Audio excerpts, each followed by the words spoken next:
day, good people. Once again, you got the grumpy old nerds in your ears. Always, I'm Uncle John, your elder who knows a little too much about comics, movies, TV, and some other stuff, but not enough about anime or manga or games. I should really work on that as I approach the tender young age of 60. But I have a bunch of people who know about that stuff with me, and we are joined by my friend. There's Auntie Nicole over there. Hi, Auntie Nicole. Hello. Only 4 more months for Halloween. Four. Okay, okay. Oh, they switched on me. But over there is Cousin Amayu. Hi, Cousin Amayu. Hey, we're here.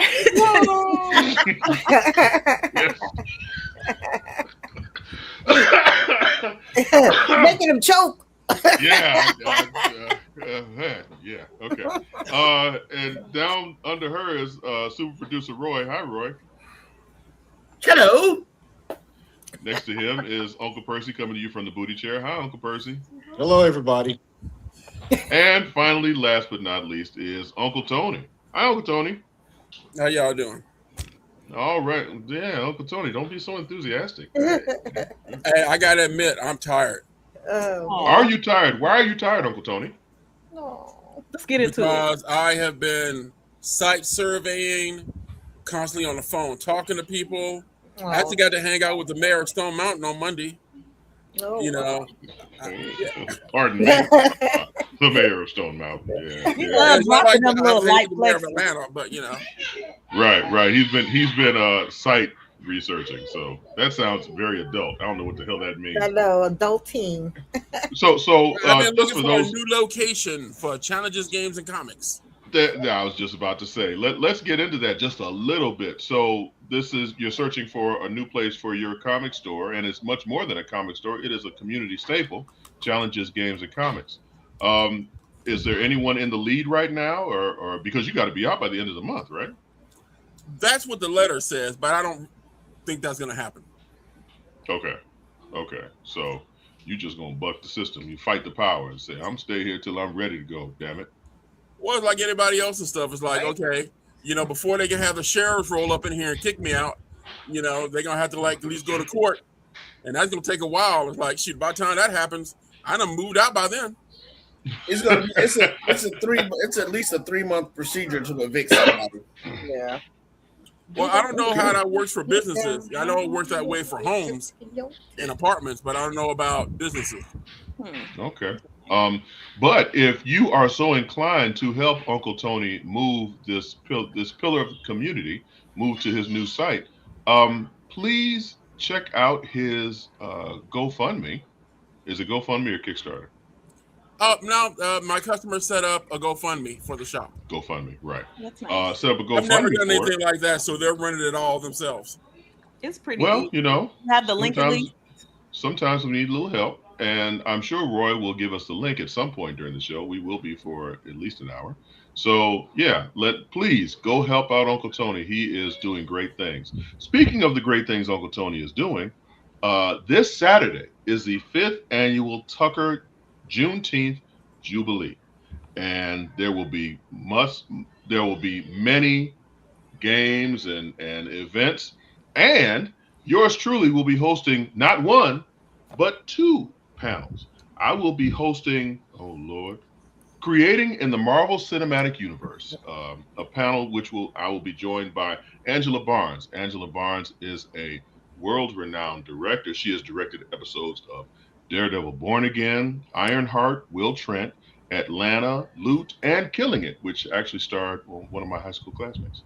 And she is an Atlanta-based director, received an NAACP Image Award for Outstanding Directing for her episode of Atlanta. And she will be there answering your questions, talking to you, hobnobbing with you, and so on and so forth. Also on this panel, we will have Glenn Paris, who is a sci-fi and fantasy and Afrofuturism author, contributor to Black Panther Tales of Wakanda. He contributed a short story to that anthology story. He's the author of The Exodus Heresy and Dragon's Heir. The medical mystery, The Renaissance of Aspirin. This man is multi-talented.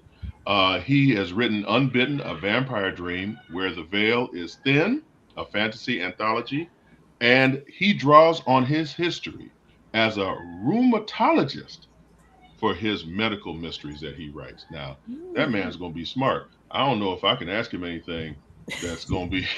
I'm scared of what I'm going to ask him just because he seems to be much smarter than me.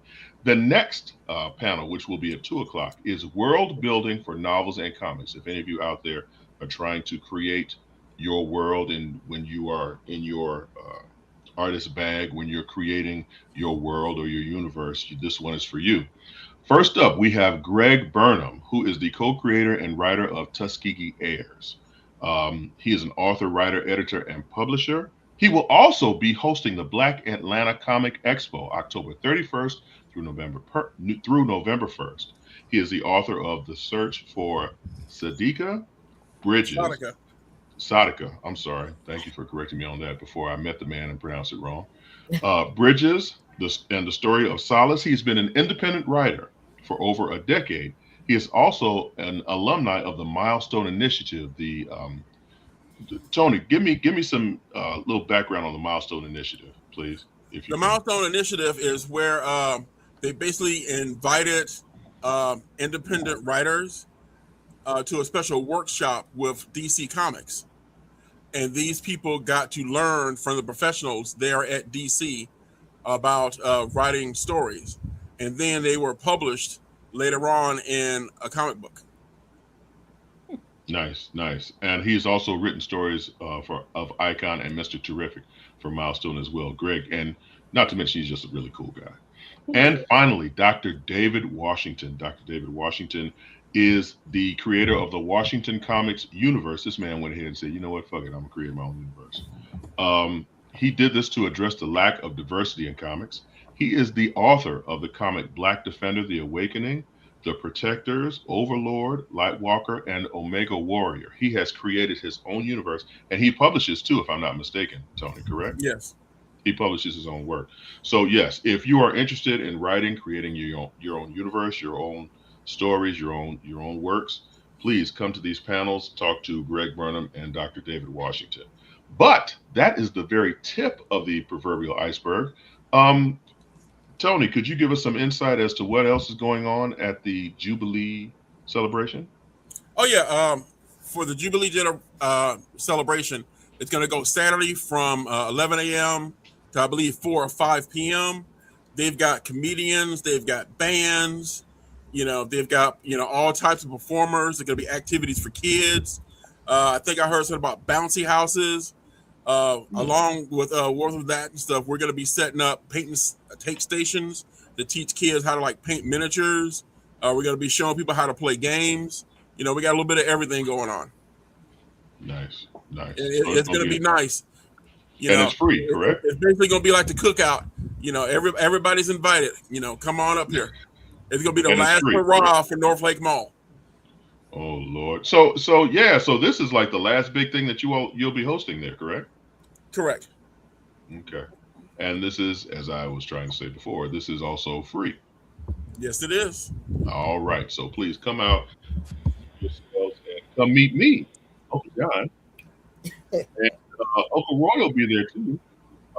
Mr. Roy. So come out, hang out with us, have a good time. Please don't be shy. Come up and say, hey, you love me or you hate me, either way.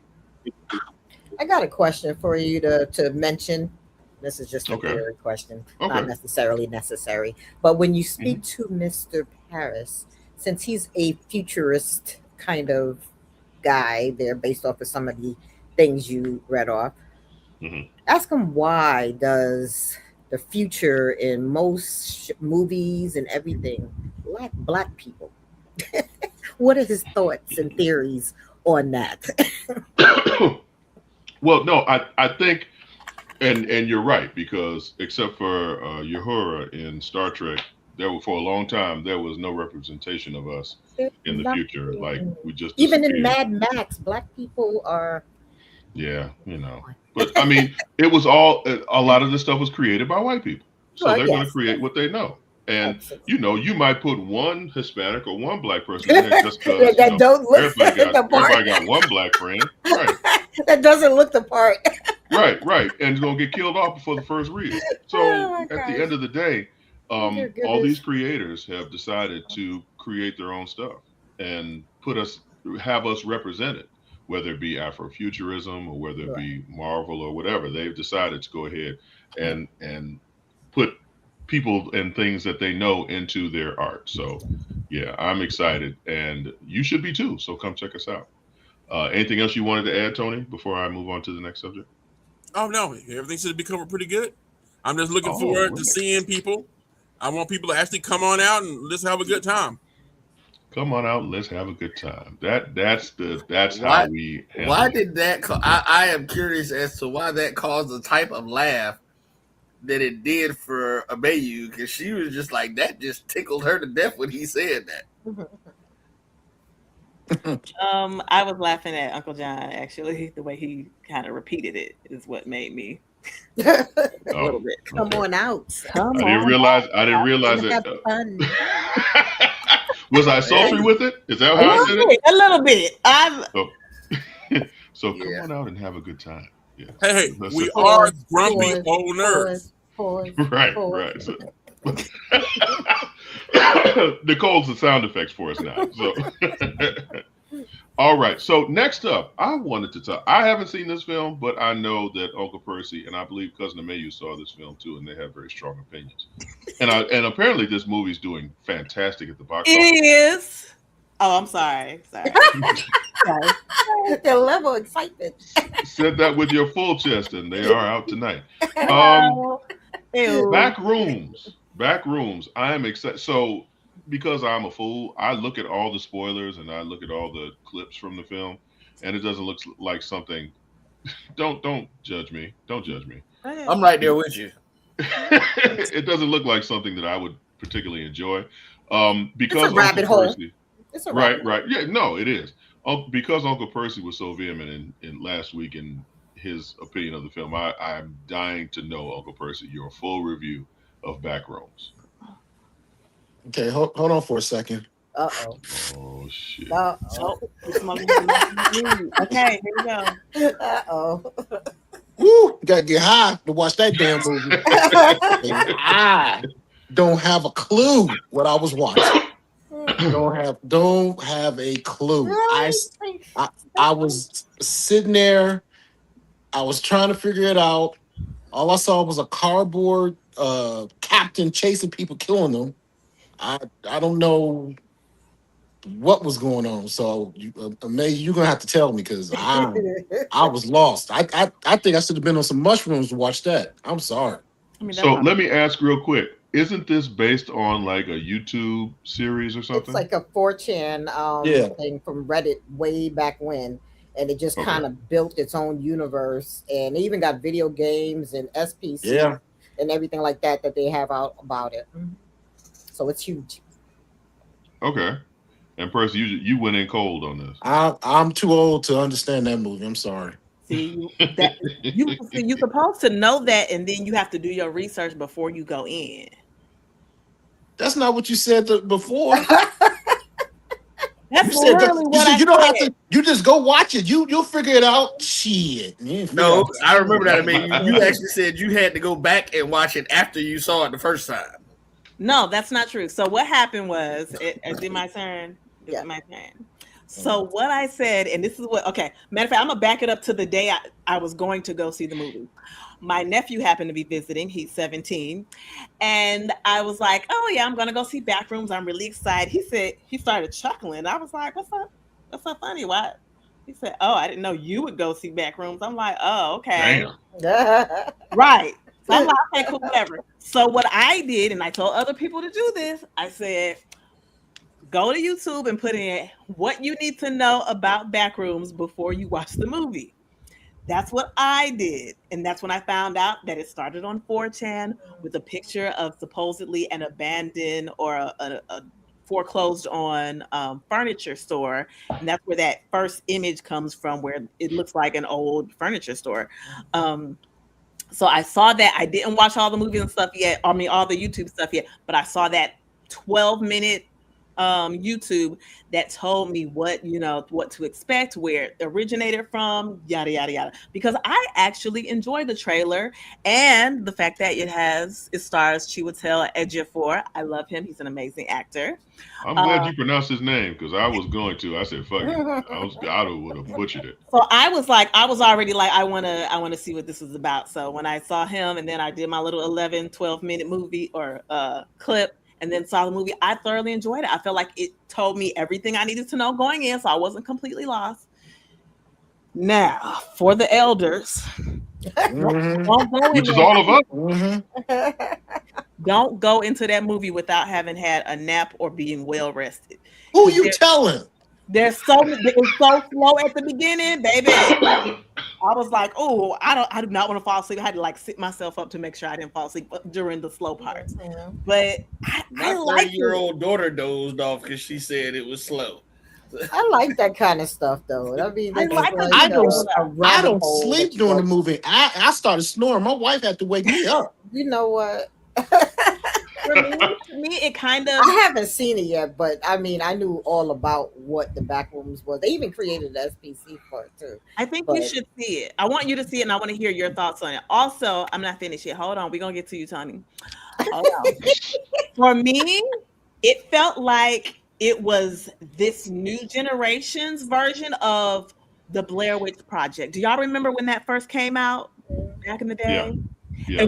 And at first we kind of thought it was real. It was just all like, first person point of view found footage, as they call it. That was some bullshit. That's what it gave me. It gave me that kind of energy. But I actually like the fact that this one had the found footage and it had the regular movie production stuff. I like that. I like a good blend. Because some people, when they're doing that found footage, they be getting nauseous in the theaters and stuff like that. But for me, that was only the first 5 minutes of a so-called Blair Witch kind of thing. After the girl, like, I can see him. He picks up the video camera and everything goes blank. Yeah, I remember. It was a good time. Good times. That's when I fell asleep. So, what is this film about? Now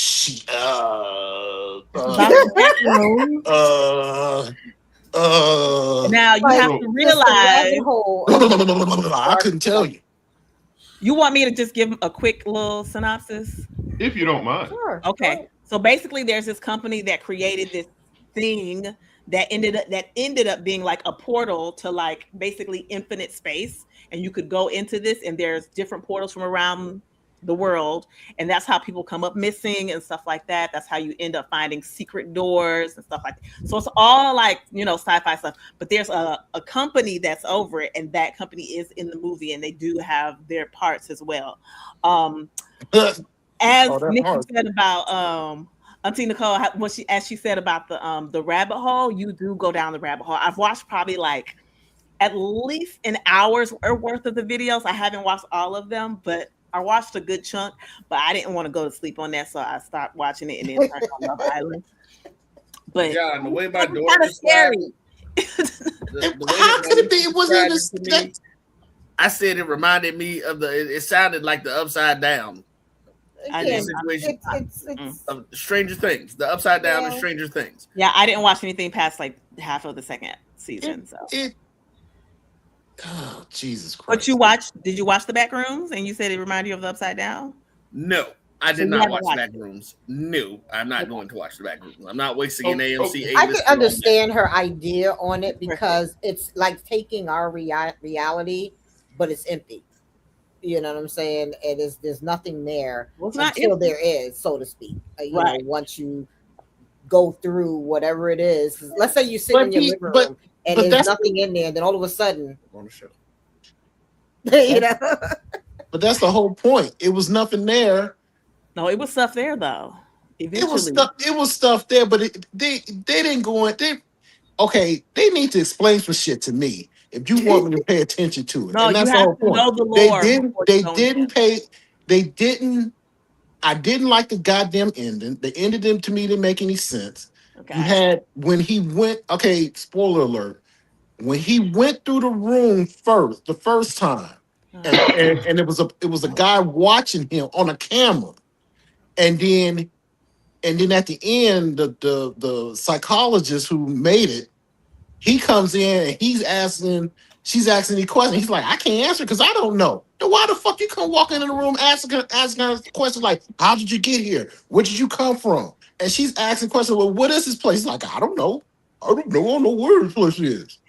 And then you find out at the end that's not the real person that went through the first place. She had already died. This is like a clone. So what the hell is going on?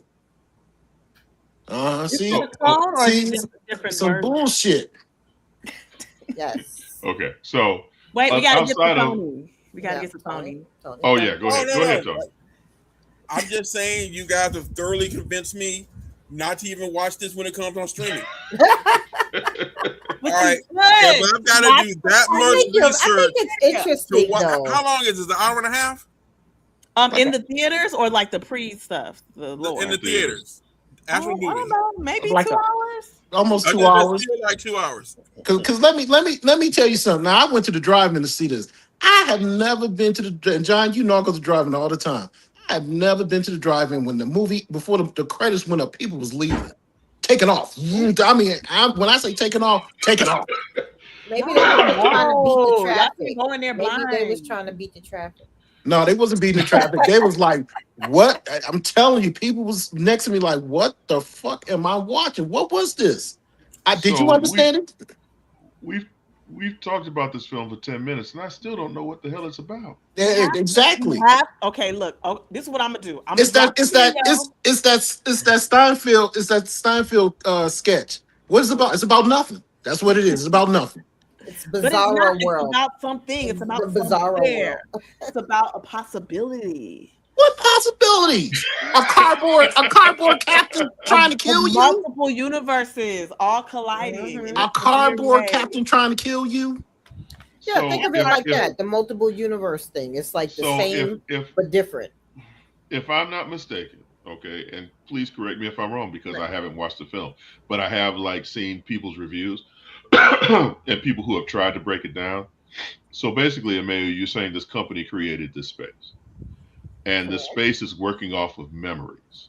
And as most of us know, our memories are flawed. So when you're working off of a memory, you're getting maybe a piece of the truth. It's not the whole thing. It's a piece or a part. And this company has created multiple layers of different memories of people. That's why the residents of this particular realm look so freaky, because it's a memory. It's not a person. This backroom space is a memory or something. Now, this is also a horror film, if I'm not mistaken. So people die. Hell no. It has people don't die. They die, but okay. A cardboard. Okay, you growling for? So there's a scene. There's a scene where I forgot the black actor's name. She would tell Ejiofor. Yeah. So he's telling he calls a psychiatrist and says, I'm in the back room. I'm not leaving. I'm happy here. She goes in to get him. They meet up in this. How does he call her? Does the phone? They got phone service in the back room. He can come. He can actually come in and out the back room. Once he figure out how to maneuver through the back room, he can come in and out. So apparently he came out, made his phone call, told him he's happy here, and she's like, "What the hell is going on?" She goes to the place. She goes and finds him. They're in this room. He's like, "I'm happy." He's trying to explain, but all of a sudden he goes berserk, doing some crazy shit, which I won't go into. But at the end of it, here comes this cardboard captain version of him coming in, and he's like, "What you doing here?" Then the next thing you know, he's gonna bite his head off. What the fuck? And that was it. And then she started running. He's chasing her. The cardboard captain chasing her. And then she escapes after she almost broke her leg. Or did she break her leg? No desire to see this at all. Exactly. It's okay. It's not for y'all. I'm sorry to say it. It ain't for nobody. I'm gonna eventually see it, but I do look forward to seeing it. And right behind that, I don't know about that. I don't know that in Inception, whatever that damn movie is. That's like Obsession. That's like you're talking about Inception. That's like Fatal Attraction on steroids to me. Oh, Fatal Attraction. So right now, Obsession and the Backrooms are like dominating the box office, right? Right. So I'm clearly. Is that because nothing else is out? No. Well, Masters of the Universe is out. I'm gonna talk about that. I'm gonna talk about that after the break. But let's go ahead. Speaking of which, let's go ahead and take a break. And when we come back, I will give you my review of Masters of the Universe that I got to saw because of Tony. Thank you very much, sir. So after these messages, we will be right back. For over 30 years, HBCU Image has been more than just an apparel store. We've been a movement, a statement, a legacy. We celebrate the pride, the purpose, and the culture that make historically black colleges and universities legendary. Whether you're a student or a lifelong supporter, our gear lets you wear your HBCU story with confidence and style. Because when you wear HBCU Image, you're not just wearing clothes. You're wearing culture. You're wearing pride. You're wearing purpose. HBCU. If you've ever told yourself, I want to get into real estate but don't know where to start, here's something just for you. From Friday, July 31st to Sunday, August 2nd, the Learn Real Estate Fast Masterclass is coming to McKenzie Office Park in College Park. You'll learn wholesaling, commercial investing, and how to purchase property with zero money or credit. I can tell you, education and access are everything. This masterclass is designed to give you both. Whether you're brand new or ready to level up, this is where you start making real moves. Enjoy free lunch, free study materials, and receive a certification of completion. So don't wait. Seats are filling fast. Do not sit on the sidelines while others build wealth. Take that first step toward ownership and legacy. Get your tickets now at learnrealestatefast.com or tickpick.com. For more information, call 678-859-3303. Master the market. Build your legacy. Secure your future today.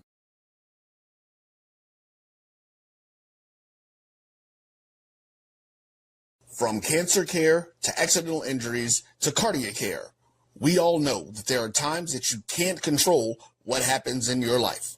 But with Globe Life Family Heritage, you can be prepared to weather the storm when it comes. Call Dr. Beverly Eagle Rogers at 877-300-8269 or visit the website at globelifefamilyheritage.com. With over 25 years of serving communities, Dr. Beverly Eagles Rogers is here to help you and your family through difficult times. Dr. Beverly takes pride in Globe Life being one of the few companies that returns 100% of premiums to clients that stay healthy. So for more information, call Dr. Beverly Eagle Rogers at 877-300-8269 or visit the website at globelifefamilyheritage.com. This is the Dean of the College of HBCU Sports, Kenyatta Cavill of Dr. Cavill's Inside the HBCU Sports Lab with Mike Washington and Charles Bishop.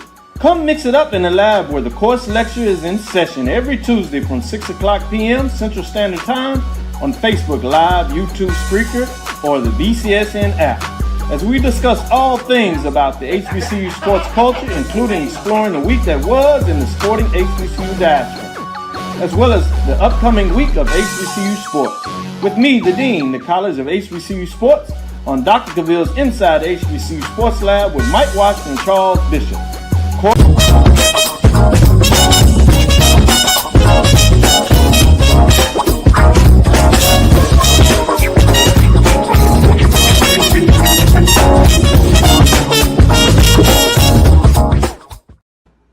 Welcome back. Once again, you got the Grumpy Old Nerds in your ear. I'm Uncle John. Over there's Cousin Amayu. Over there's Auntie Nicole. And up underneath us is Uncle Tony, Uncle Percy, and super producer Uncle Roy. So I had the opportunity to watch Masters of the Universe last week. I got to see a screening because of Uncle Tony. And I went into this fully expecting to hate this film. I thought this film would be stupid. I thought this film would be ridiculous. I thought this film would take itself way too seriously. And I expected this film to put me to sleep because, again, this was a weeknight and I had to get up and go to work in the morning. And I thought I was going to take a nap. But a funny thing happened on the way to my finishing this film. I actually kind of fucking dug it. It was actually really good. So Adam is in Eternia and he is shuffled off by the sorceress because Skeletor wants to steal the sword that has the power. Adam lands in, of course, what looks to be some type of Southern California landscape, and he grows up and he grows up and he's working in some sort of office situation. Of course, he hates it, but he retains all of his memories. So he yearns to get back to Eternia and face Skeletor. And little does he know that someone comes and rescues him. A fight ensues. He goes back to Eternia, and he becomes the master of one of the masters of the universe. I was really surprised by how many big name stars are in this film.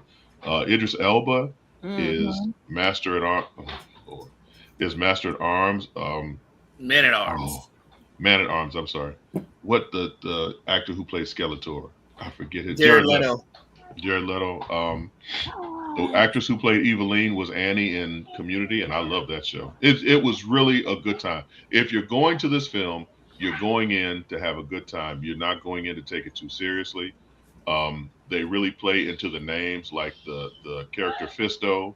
They have a great time with his name, and that joke, the joke that you're thinking of, is a joke that they make time and time again when they call this man Fisto. Mechanic is another one where it's just like, okay, that's stupid as hell. And when Adam finally gives himself the name He-Man, it's just like all the other characters are like, He-Man, what the hell are you on? So yes, it was a good time. The story was good. Didn't take itself too seriously. Jared Leto is the MVP of the film because I love him. My fear was that Jared Leto would try and make Skeletor like this Darth Vader figure, but Skeletor is still effeminate. Skeletor still has an accent, and Skeletor is still talking that bullshit, and it actually is a really fun time. So yeah, he is definitely the comic relief, which was surprising. Yeah, that him as one of the lead characters would be the the majority of the comic relief. He did get that Joker laugh in there.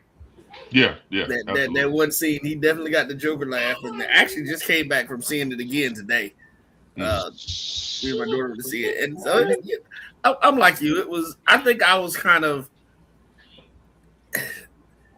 Again, I had to get into a frame of mind. I think, John, once I got there.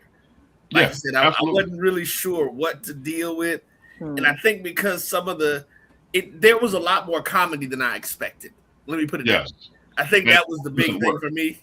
Yeah, it all doesn't work. But when it does work, it's actually a pleasant surprise. But some of it is stupid. Yeah. And I wasn't expecting as much comedy. Like I kind of talked about when we talked about the whole thing with the previews for Street Fighter. I was saying how, I expected that to be campy. I expected to be video game-ish and stuff like that. And the way that even in the trailer, at least the comedy pieces to it seem to fit snugly into the movie. Yeah, because they know it's corny. Right. They know they know the subject matter is lame. So they lean into that. They don't try and make it this like, all of a sudden, He-Man. You're not going to call somebody He-Man and not laugh. Just like you're not going to call somebody Fisto. I am a 10-year-old boy inside, and every time they said the name Fisto, I giggled. I ain't gonna was that his name? I always thought that guy's name was Hammerhand. No, it's Fisto. That's even worse. So where did I hear Hammerhand from? What there was a character named Hammerhead, but he was a good guy, wasn't he? No, Hammerhand. I thought that was his name. So I'm here to tell you. When I heard Fisto, I was like, "Oh wow, they're actually putting Fisting in this movie." Like, did y'all really say that? Because that's what everybody thought when they first said it. All right, I haven't seen the movie, but my customers have been talking about it like all week. All right, you got to remember, so the way they played this in the movie is that these are the names that Adam gave him from his memory for when he was a little kid. All right, so that's why these names are so messed up, because they were basically names that were created by a little kid. And that's calling them by those names now. That's what I'm saying. When the cartoon, the original run of the cartoon, there's a grown man who invented that shit. So there's a grown man calling somebody Fisto. So And that's what I'm saying when I'm saying he into it. These are little kid names that you would, because the point of all this was to sell toys, of course. Right. So they were leaning into the corniness of it all, and it works for me. There were more jokes that worked than there were jokes that didn't work. The special effects were actually pretty solid. Story was iffy. I wish they would have stayed in Eternia. I wish they wouldn't have sent him to Earth. Yeah, that part to me was like that screwed up.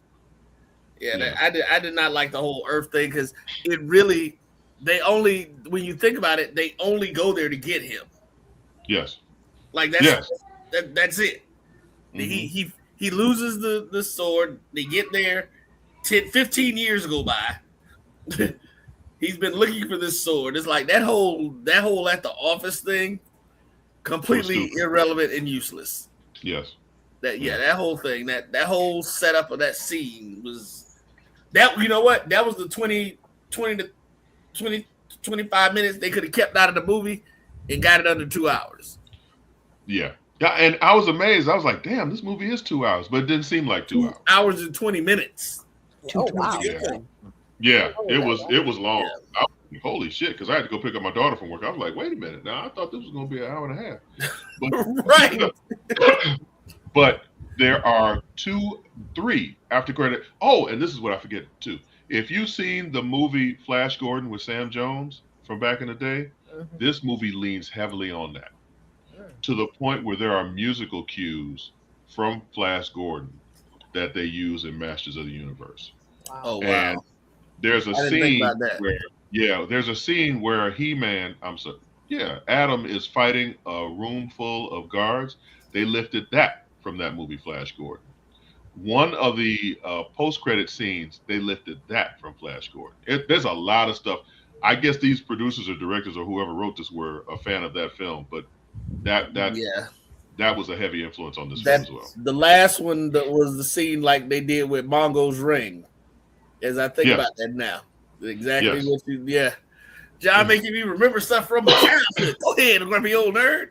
Well, I mean, that's what I do. That's what we do now. Yeah. So you said there's 3 post-credit scenes? Yes. Well, technically, oh my gosh. Yeah. I mean, they're the first. So the first one, again, as you say, we spoil it. It's been out 2 weeks, so it is what it is. I'm gonna mute because I don't want to hear that the first one. No, I mean the first one is Orko. It's like they bring Orko in and starts telling the stories. It's basically a PSA. Right, exactly. It's just like, okay, Orko shows up because he was not in the movie. Mm-hmm.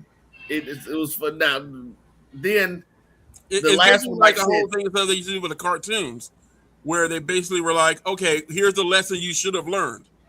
Yeah. Right. That's what Orko did. That's what Orko's point was. And I'm going to tell you, the crowd erupted when he showed up on screen. They did. The same thing happened when I was there. Actually, now the second one, John, that's when the crowd erupted for that one too. Yeah. Yeah, that was. And they back in when y'all done spoiling, because I really don't want to have it spoiled for me. You don't want the post-credit scenes spoiled? I mean, hey. So it's going to be interesting because I'm interested to see how they pull the universe off and what they're going to do. I don't foresee them being able to do a movie for She-Ra. I thought that was already confirmed.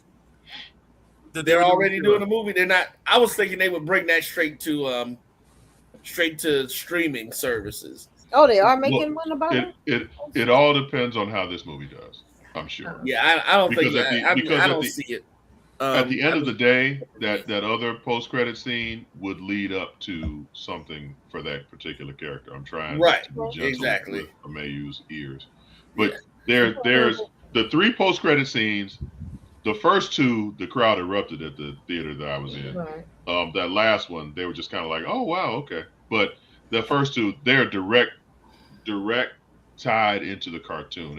And the crowd was like, oh, shit. So, the cartoon and the toys, they did the same thing.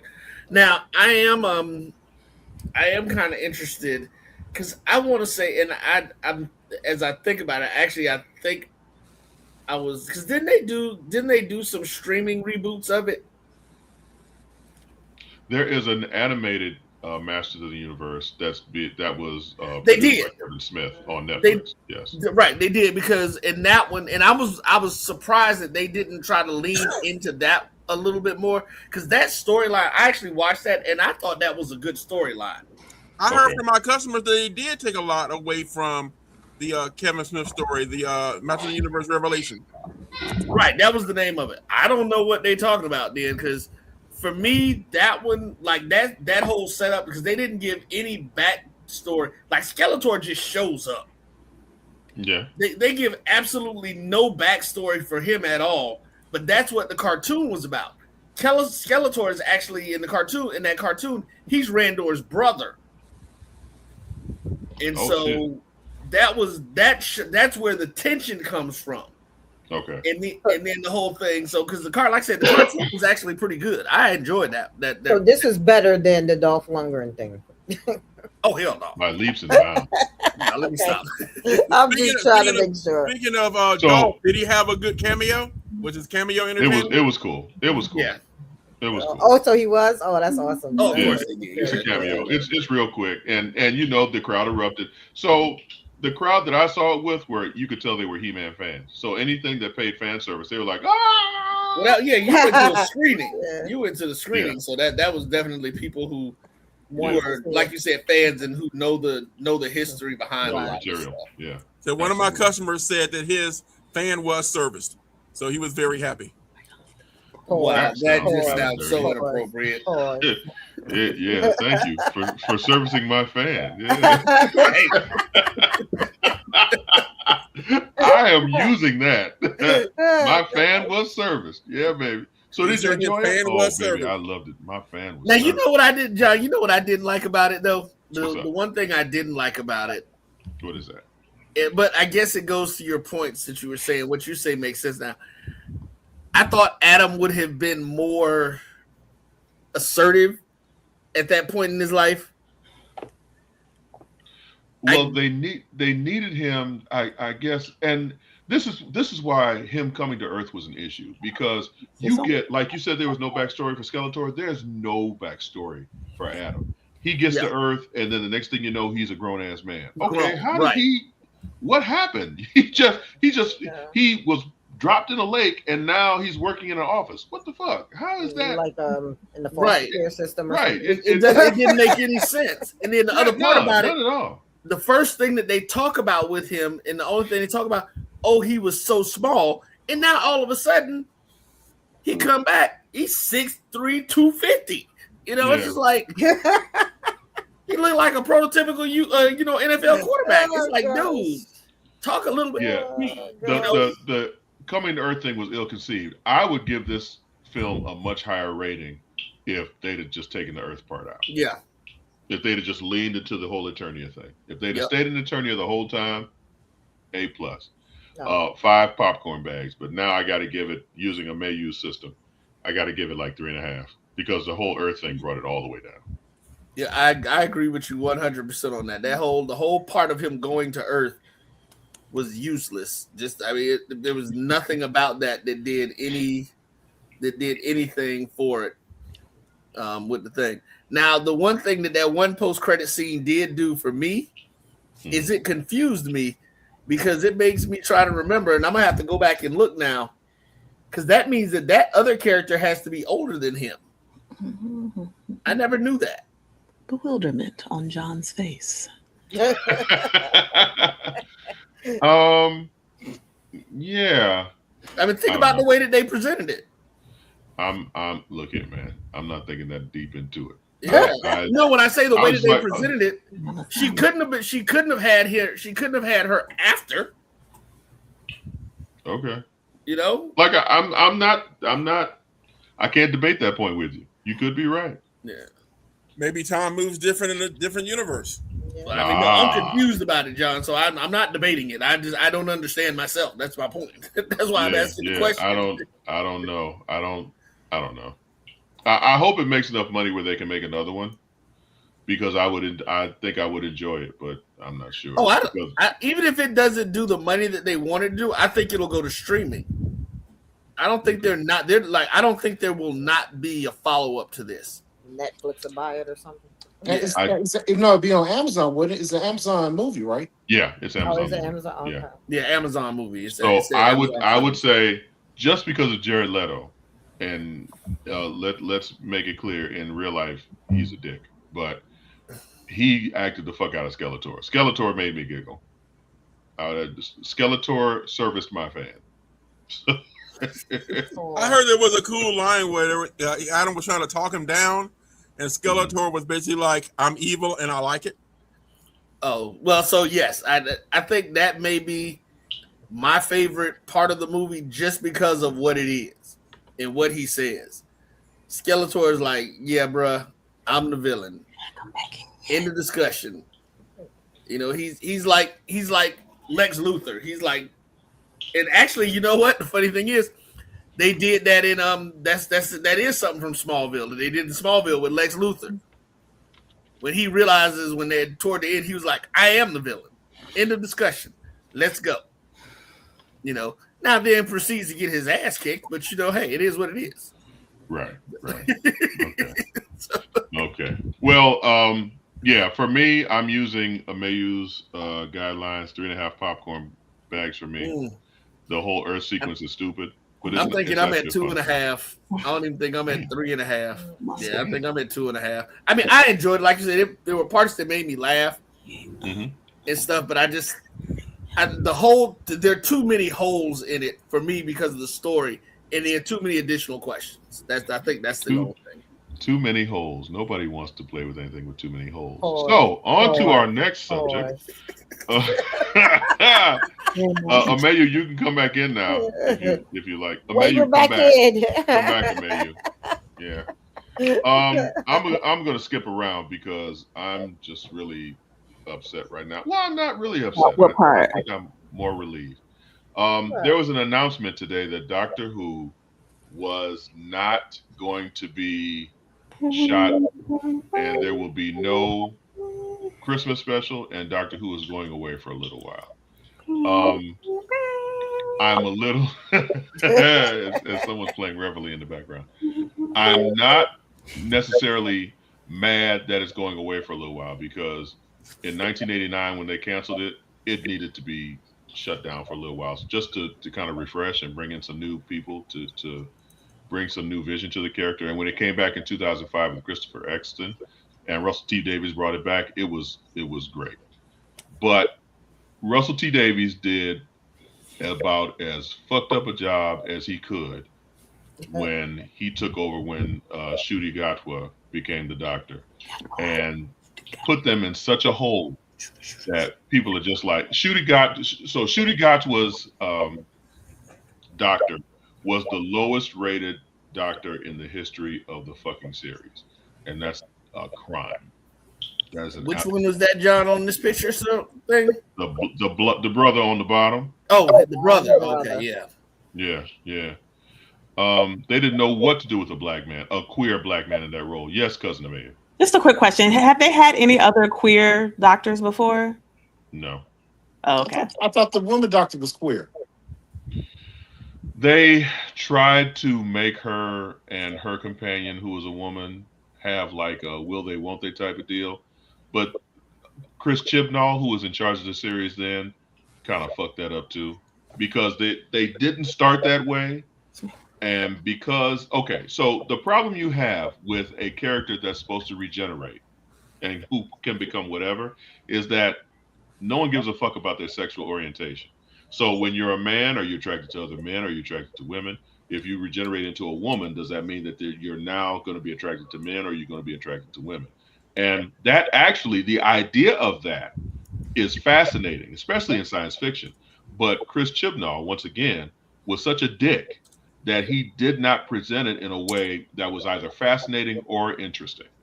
So now you've got these two people who are just kind of bumbling around like, hey, you know what? You're kind of cute. Oh, well, I never thought about it, but maybe you're kind of cute too. Oh, shut the fuck up. Give them a reason to be attracted to each other. Give them a reason to actually develop a relationship. Let it develop organically, as opposed to just one episode all of a sudden. Hey, you know what? I think I want to do it with you. Stupid. But I want you to service my fan. There you go. If I ever run into Russell T Davies in person, I'm gonna kick him in the neck, because No, the way that they did Shooty, and you all made fun of me because Shooty was crying in every fucking episode. And even when Shooty Godwa hosted SNL UK, even he joked like, "Okay, my doctor cried all the fucking time, and I don't know why." So yeah, it sucks that it's going away, but it needs to go away so they can kind of reset, refresh, and give the character a new voice. So that's my rant about Doctor Who. Percy, they're not going away forever. They're gonna come back. It will come back eventually. It will. Yeah. Now the fucked up part is the cliffhanger. Shooty Godwin's last episode, which was a cliffhanger. Russell T Davies admitted he left it at a cliffhanger, but didn't know where to go from there. He hadn't written any kind of script in terms of wrapping up that particular storyline. So, Russell T Davies, fuck you. That's it for me for that. I don't have anything for that, but I did want to drop a couple of numbers real quick. Oh shit! Okay, just a couple. So Backrooms budget was $10 million. It's grossed $220 million already. Big whoop. And Masters of the Universe, for some reason, their budget is not on here, but they've only grossed $61 million. Yeah. Carry on. Yeah, that's got to be like $100 million. I was about to say it was over 100. It should be. I mean, all those celebrities, but I don't even know that guy that plays He-Man. But those muscles, I'll go watch that on the big screen. That's all. Compared to Dolph, he's skinny. Compared to who? To Dolph. Yeah, Dolph Lundgren was way skinnier than this dude. Yeah, he's a little guy compared to Dolph. Yeah. I guess that was the original. Hey, we got a tornado warning. 6'5". Cousin Ameyu, you know full well who the hell Dolph Lundgren is. Don't act like you ain't that old. I do not know who that is. Sorry. He is the Russian in Rocky. Oh, yes. Okay. Thank you, Auntie Nicole. See, she understood that. I just didn't know the name. Okay, but I know the muscles. Renee, Nicole. It was a muscular white man. You know full well who that was. We might have to, hey guys, we might have to go downstairs in the basement. Damn! I got lightning, thunder here too. Our in Maryland tornado. Yeah, that's the siren. We might have to go downstairs. Yeah, Uncle Percy, go in the basement, man. We'll talk to you later. Go get. Make sure you get Toto. Get Toto. Yep. She right here. I'll see you guys later. Be safe. All right, yeah, be safe, man. All right. Yeah. So okay, last but not least, the Paramount and Warner Brothers merger. Are we excited about this? No. No. What does this mean to my pocket? Like, am I to buy something else? I'm just gonna be like, because I already have a subscription to Paramount. Does that mean now I'm gonna have to pay extra now because now they're gonna merge just like Disney did with Hulu? You know what I'm saying? Because I got all of them. It's like log in. I mean, seriously, I caught myself cutting the cord to save money.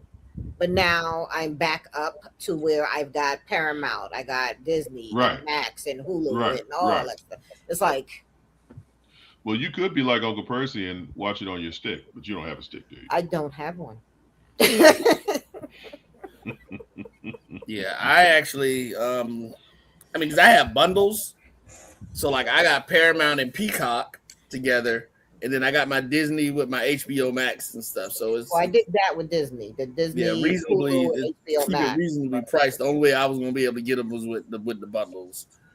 So, but okay. So Uncle Tony, you voiced your opinion strongly that you did not want to see this happen. Explain to us. Well, mine has nothing to do with the money issue. I mean, I'm gonna be straight with you. The only reason the stuff I was paying for CBS All Access and later on when it became Paramount Plus. And then I basically did the math. Was I willing to pay $1.75 an episode to watch Star Trek? And my answer was yes. All right. That's the reason I had Paramount Plus. My problem is the people who are buying this and setting it up are like this MAGA crew.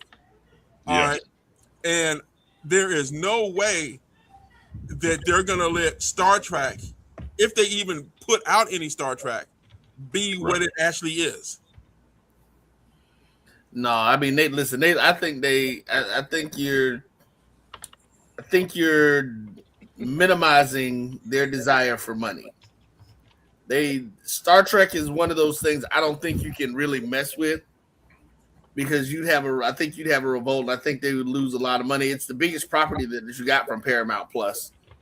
I mean, anyway, it is the biggest thing that they carry. I'm rewatching Discovery now. All right, let me go back here. All right, you remember this guy? He recently died named Ted Turner, right? Yeah. All right, and he had Turner Broadcasting. He had CNN. He had TNT. He had all of these cool ass networks. They were making money hand over foot. The man could not make a bad decision. Headline news. He was doing it all. He sold out to Warner Brothers, and all this shit died. All right. All the networks and stuff that, he started off and were successful, dead. Okay. For a long time, all the sports teams, all right, the Hawks, the Braves, all of that went into the package. Yeah. They were horrible.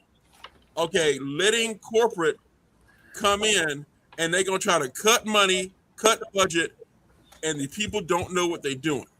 But Tony, I don't think that was the case with Ted Turner. I mean, because you have to remember, I think a lot of people don't pay attention to the fact that Ted Turner created the industry. He created the cable TV industry with his satellites. He was the first one to put the satellites into space to be able to do and push your signal to all of these different places. That's right. That's why the Braves got so popular. That's why TNT. I mean, hell, I'm all the way down in Miami, and we rushing home in the afternoon to watch the stuff on TNT. That's what we wanted to watch TV with. It was a thing, and I think that as time moved on, and then the technology just evolved, you got to see more people started putting out content. And it was easier with the internet. It became easier to do it because when it was just cable, look, that's what everybody thought the internet. Like I got to find that meme again that they did with Obi-Wan and Anakin Skywalker from the Revenge of the Sith, saying that you weren't supposed to join the cable. You were supposed to save us from all the money that we had to pay for cable. The internet came in, and now everybody's got their own streaming service because they realize how easy it is just to put it there and leave it. So I think that was his demise. He got out at the right time. I think he just realized that, look, I've taken this thing as far as I'm gonna go. I'm gonna make my money and I'm gonna bounce. Well, remember one of the stupid things and stuff that Warner Brothers did, not getting too deep in it, like go on the whole business thing, is that these idiots, after they bought all that stuff from Ted Turner, they sold out to who? Was it America Online? AOL. Something that was dying. Everyone knew that it was dying. And they actually traded AOL stock for ownership in Warner Brothers. I'm like, that was the stupidest business decision ever. So, you went from, Ted Turner being a big time billionaire and he wound up being worth a fraction of what he did buy a ton of Montana. So he bought almost the whole state of Montana. Well, there's nothing in Montana. Exactly, but he still bought it. I don't know. I think Texas and Alaska, isn't Montana like the largest state, the third largest state, land mass wise? Yeah, if you say so. But yeah, it was the whole thing. Is that my problem is the people who are controlling it and who are buying it, and the whole thing right now they're pushing the whole thing through. All right, it's going to limit our choices of networks and everything. And the only reason they're able to push this through is that the legislative is controlled by the Republicans, the presidency is controlled by the Republicans, and they're going to push the whole thing through. This is antitrust. Right. Exactly. That's my thing. It's like this is becoming a monopoly. Right. And it's going to get pushed through because of the people in power. What? But yeah. So once again, Trump sucks, and the fact that he's trying to ruin what we have here. America was never as great as he wants to make us believe, but at least it was okay, and he's trying to make it worse. Montana's number 4, actually. Oh, okay. What was number 3? California. It's Alaska, Texas, California, then Montana. Oh yeah, that's right. I don't know why I forgot California. I used to live there. My bad. There you go. Well, and once again, we end on an exciting note and a happy note. Thank you, everyone. Auntie Nicole, is there anything you have for us on the way out the door? Yes. Knicks. I am rooting for you guys, man. That is my hometown, born and raised. The greatest Don't choke care. Ever. I don't care what anybody. No, the Knicks are a fantastic team, but the Spurs are stupid. Yes. You got the biggest human being in the building. Why is he standing outside by the 3-point line? That's what they do these days. Goddamn basket. You Go skinny Knicks. motherfucker. Cousin Mayu, you have anything for us on the way out the door? I am currently watching Love is Blind. I'm sorry, not Love is Blind. Love Island. Woo! So if anybody wants to talk about that, come on over to my page. Also, the Asian boycott/blackout is in full effect. Find you some black-owned places to go to. Have a great day. Bye. So, you know what, Cousin Mayu? We're going to talk about Love Island next week. How about that? Okay, Neil. All right. Uncle Tony? All right, real quick. I hate to admit it, but yes, I am actually cheering for a New York team. But the only reason I'm cheering for the Knicks is that I want the Atlanta Hawks to be the only team in the NBA and these playoffs to have beaten the Knicks twice. Okay, so go Knicks. Go ahead and win it. Go ahead and win it. In 5. Meanwhile, New York will go up in flames if the Knicks win the championship. Hey, New York will that's explode. a whole lot of Timberlands going on out there. And because we haven't talked about comic books, real quick, get out there and pick up Supergirl Survives. It's a great Elseworld story. It's guided and stuff where Supergirl leaves with baby Clark, Kyle, right before the planet explodes. It's an awesome story. You need to jump on it.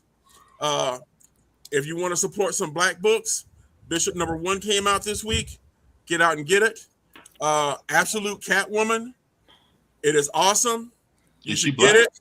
Amayu, you should look at the costume. That's something you could definitely cosplay. You definitely want to take a look at it. It is awesome. All right. Is Absolute Catwoman black? Yes. Won't be if I play her. Nah. Oh, she is? Well, if she isn't, she looks black. So I'll take it. Now I gotta Google it. Now I gotta take it. Like I said, did I send you guys some images of it?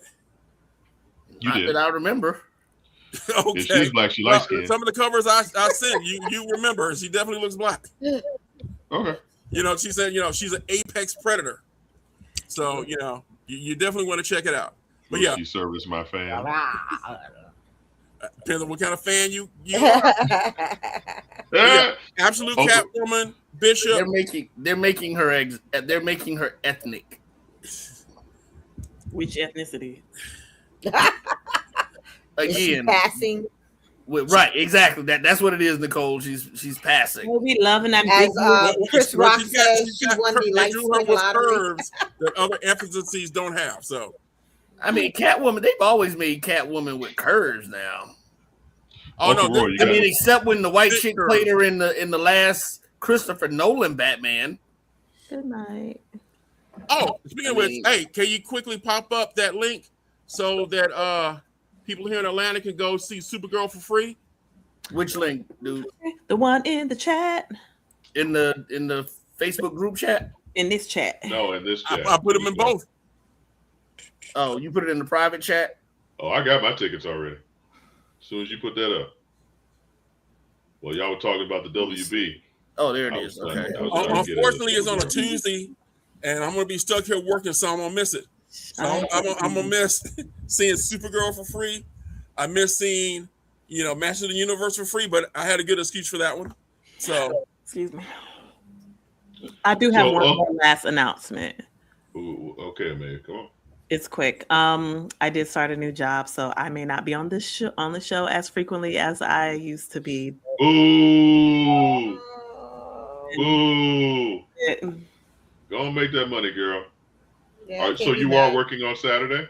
Until these feet pics take off, yes, I'm working. So you are working on Saturday? I did not hear that. No, I'm on auntie duty Saturday. So okay, yeah. Okay. Kiddos. Uncle Roy, anything going on with the network? So when we get our free gym memberships, just hit me up. I got you. Uncle Roy, is there anything that we going on with the network? We do have some things popping off, but we're gonna hold off for another week or two. Question: have you decided about doing taking a break, or are we gonna be rolling through? So the month of July is routinely when we take a break. So I will we'll announce that next week. Okay. Oh yeah, she looks ethnic. oh, right. Show some of the other covers. It's definitely getting light skin black. That's what Chris Rock says. She won the light skin lottery. Well, and and I just thought about it. They did make Zoe's the Batwoman. I mean, the Catwoman in the new Batman. So that makes sense now. She sure is. Ah, there you go. But like I said, basically all the books coming out of the Absolute Universe have been awesome. DC Comics, they're ruling right now. They're just stomping Marvel. Nice. I mean, and I never thought that would happen. Not like this. Marvel has just been really. So let's ask this question. I know this summer can be for another show. Marvel has just been mediocre and bad with their movies recently. So is it that the DC movies are really good? Now the Supergirl, because I wasn't impressed with Superman. I did not like it, honestly. I liked it. So yeah, that one. I thought it was okay. I hope that this next one coming out next year is a little bit more nuanced. I'm looking forward to Supergirl when I go see it on the 23rd. But I think that I am looking forward to. Yeah. But yeah, I didn't care for the Superman movie. I mean, honestly, I thought it was too campy, and I don't want my Justice League campy. Well, they're kind of based it off of a Justice League team at the time that was pretty campy. Good night. No, Mr. Terrific is not supposed to be a jokester. Yeah, they about to get into it, aren't they? Yeah. I'm trying to cut them off. They ain't listening. Yeah, we are. So for Auntie Nicole, Cousin Amayu, Super Producer Roy, and Uncle Tony, and Uncle Percy, I'm Uncle John. Thank you for joining us. We're here every Thursday, around 8:30, and we talk about stuff that you may or may not find interesting, but we're gonna talk about it anyway, whether you watch us or not. So, Uncle Percy, hope everything is safe. Uncle Rod, hope you're doing okay, and we will see you next week. Night night.